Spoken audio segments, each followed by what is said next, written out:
मकर संक्रांतीमध्ये मी झणझणीत शेवभाजी बनवली होती आणि ती सगळ्यांना खूप आवडली होती. त्याचीच रेसिपी मी या रीलमध्ये तुमच्या सगळ्यांसोबत शेअर करते आहे. तर ॲक्च्युली इथे मी बारीक कांदा चिरून घेतलेला आहे. जे खोबरं असतं ते भाजून त्याचं पावडर बनवून घेतलेलं आहे. तसेच 2 टोमॅटोंची प्युरी करून घेतलेली आहे. 10 काजूंची पेस्ट करून घेतलेली आहे आणि अद्रक लसूण पेस्ट घेतलेली आहे. आणि तसेच लसुणी गाठी शेव आणि थोडीशी बारीक ओवा शेव अशा 2 शेव मी या भाजीसाठी वापरणार आहे. तर कढईमध्ये पहिले भरपूर सारं तेल घ्यायचं आहे. तेलामध्ये जिरं, मोहरी आणि लाल सुकी मिरची टाकून घ्यायची. हवं असेल तर तुम्ही कढीपत्ता घालू शकता.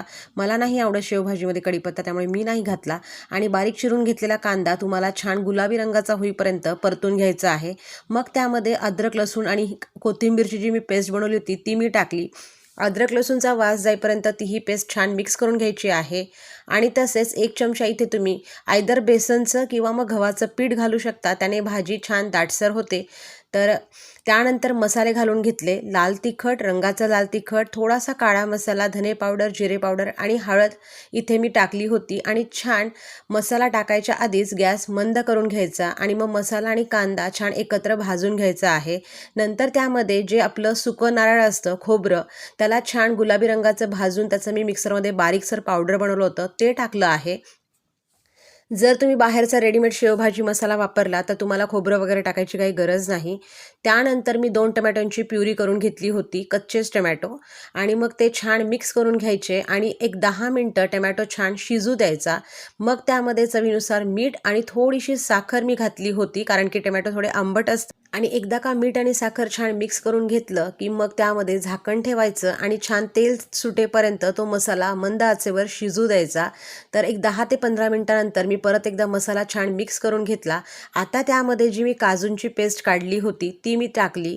जर तुम्हाला काजूची पेस्ट नको असेल तर तुम्ही नाही घातली तरी चालेल, त्याने सुद्धा भाजी छानच लागते. पण ॲडिशनल त्याला एक रिचनेस यावा, छान टेस्ट लागावी म्हणून मी शक्यतो घालत असते जेव्हा काही फंक्शनसाठी वगैरे मी भाजी बनवत असते. आणि मग अगदी थोडंसं पाणी टाकून आता छान मसाला परत शिजू द्यायचा आहे. ऑलरेडी मसाला पूर्ण झालेलाच आहे, पण काजूची पेस्ट टाकल्यानंतर खाली कढईला चिटकू नये म्हणून थोडंसं पाणी टाकायचं. आता मसाला मी छान एका वाटीमध्ये काढून घेतला होता, कारण की मला दुसऱ्या मोठ्या भांड्यामध्ये ही भाजी बनवायची होती. तेलामध्ये मी परत थोडंसं लाल तिखट, मीठ टाकलं होतं, कारण की मला हा मसाला थोडासा कमी तिखट लागत होता. आणि एका साईडला मी पाणी गरम करायला ठेवलं होतं. तर जेव्हा मसाला छान मिक्स झाला तेव्हा त्यामध्ये गरम पाणी टाकलं, 10 मिनिटे उकळी येऊ दिलं आणि उकळी आल्यावर तुम्ही पाहू शकता की छान त्याला तर्री सुटली आहे. आणि तसेच त्यामध्ये थोडीशी कस्तुरी मेथी टाकून घेतली. आणि मग आता जेव्हा जेवायला बसायचं आहे त्याच्या 10 मिनिटं आधी, जर जाड शेव असेल तर ती 10 मिनिटं आधी टाकायची, बारीक असेल तर एक 2-3 मिनिटं आधी टाकली तरी चालते, कारण की तो रस्सा आणि तर्री भरपूर गरम असते.